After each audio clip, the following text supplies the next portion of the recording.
आखिर भैया बिहार में होए का रहा है। 3 लड़कियों का अपहरण हो जाता है। बिहार शांत बैठा है। नमस्कार दोस्तों, जब बिहार सरकार महिला सुरक्षा कर नहीं सकती तो दावा क्यों करती है? जी हाँ, हम बात करने वाले हैं बिहार में महिला सुरक्षा को लेकर मुजफ्फरपुर में अलग अलग थाना क्षेत्र से 3 लड़कियों का लापता हो जाना बहुत बड़ी बात है। और जब इसकी खबर लोगों को पता चलती है तो पूरे बिहार में हड़कंप मच जाता है, जिसके बाद गायब लड़कियों के परिजन लड़कियों को अगवा किए जाने की आशंका जताते हुए थाने में मामला दर्ज कराते हैं। अब सवाल यह है कि बिहार में कहां कहां से लड़कियों को अगवा किया गया है, तो आइए आपको बताते हैं। बिहार के मुजफ्फरपुर में अलग अलग इलाकों से 3 लड़कियों को अगवा कर लिया गया है, जिसके बाद सवाल यह है कि बिहार पुलिस क्या कर रही थी, क्योंकि बिहार से लड़कियों के अगवा होने का मामला आम बात हो गया है। मामला सामने आने के बाद पुलिस महकमे में पहुंचता है तो महकमे में हड़कंप मच जाता है।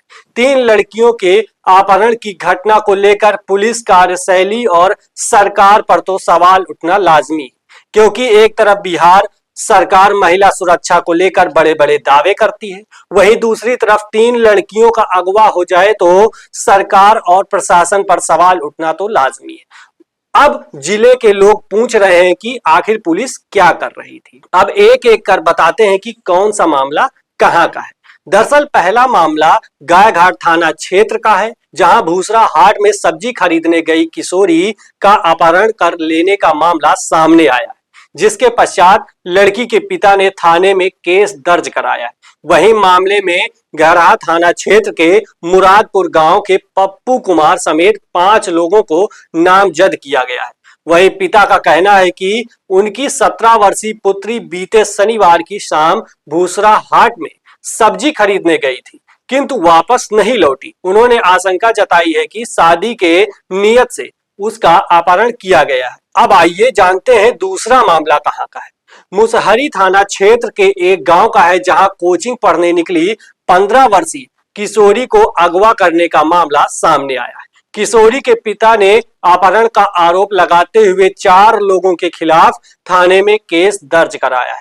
बताया है कि किशोरी 7 फरवरी को घर से कोचिंग के लिए निकली थी, लेकिन लौटकर नहीं आई।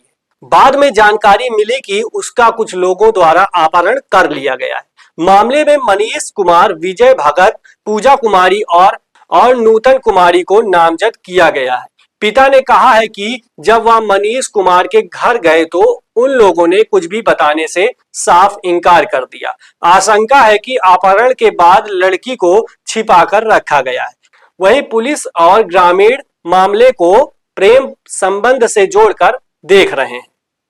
वहीं अब बात करते हैं तीसरा मामला कहां का है। तो आपको बता दें कि तीसरा मामला पारू थाना क्षेत्र के एक गांव का है, जहां 17 साल की लड़की का अपहरण कर लिए जाने का मामला प्रकाश में आया है।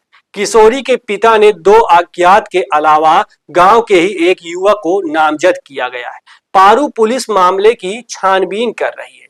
किशोरी के पिता ने बताया है कि बीते 5 जनवरी की रात्रि उनकी पुत्री घर के सदस्यों को खाना खिलाने के बाद अपने कमरे में सोने चली गई। जब उसकी मां कमरे में सोने गई तो देखा कि उनकी बेटी बिछावन पर नहीं है। इस बीच जानकारी मिली कि गांव के ही एक युवक ने अपने 2 साथियों के साथ मिलकर उसका अपहरण कर लिया है।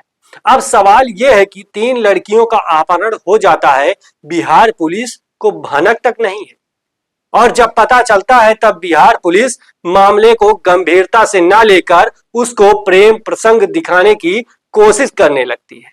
एक अब सवाल यह भी है कि बिहार सरकार आखिर कर क्या रही है। लड़कियों का अपहरण हो जाता है और बिहार पुलिस उसको प्रेम प्रसंग दिखाकर मामले को दबाने की कोशिश कर रही है। अब देखना यह होगा कि हर मामले की तरह इस मामले पर भी कोई कार्यवाही होती है या फिर पिछले कुछ मामलों की तरह दबे बस्ते में इसको भी डाल दिया जाता है। देश दुनिया की प्रमुख खबरों को देखने के लिए न्यूज़ स्टार 7 मीडिया को सब्सक्राइब करें, लाइक करें, शेयर करें।